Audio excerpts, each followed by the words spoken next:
বৌদ্ধ পূর্ণিমার ছুটি পাওয়ার পর থেকে মনে হচ্ছিল এবার চাঁদনি রাতটা উপভোগ করব, কিন্তু ঝড় বৃষ্টির আভাস খুব মনের ভেতরে শঙ্কা সৃষ্টি করলো যে আদৌ দেখতে পারবো কিনা। বৃষ্টি হয়েছে, কিন্তু আকাশ কিছুটা মেঘলা থাকলেও চাঁদটা দেখা গেছে এবং চাঁদ দেখার সময় সেই হুমায়ুন আহমেদের গৃহত্যাগী জ্যোৎস্না কবিতার কথাটি খুব মনে পড়েছে। আর সেটি পেয়েও গেলাম হয়তো 2 দিন পরে সোশ্যাল মিডিয়ার কল্যাণে। আবৃত্তি করছি গৃহত্যাগী জ্যোৎস্না, লিখেছেন হুমায়ুন আহমেদ।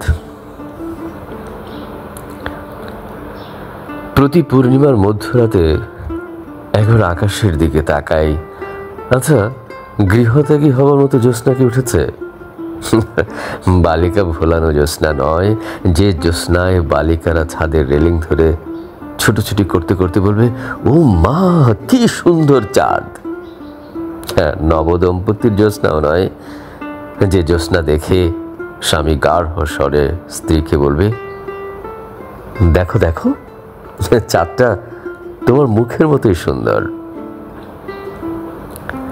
কাজলা দিদির স্যাঁতস্যাঁতে জ্যোৎস্না নয়, যে জ্যোৎস্না বাসি স্মৃতিপূর্ণ ডাস্টবিন উল্টে দেয় আকাশে। কবির জ্যোৎস্না নয়, যে জ্যোৎস্না দেখে কবি বলবেন, কি আশ্চর্য রূপোর থালার মতো চাঁদ।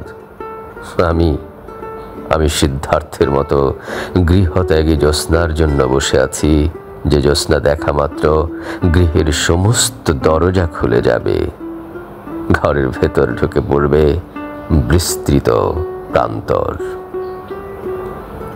আর প্রান্তরে হাঁটবো হাঁটবো হাঁটবো।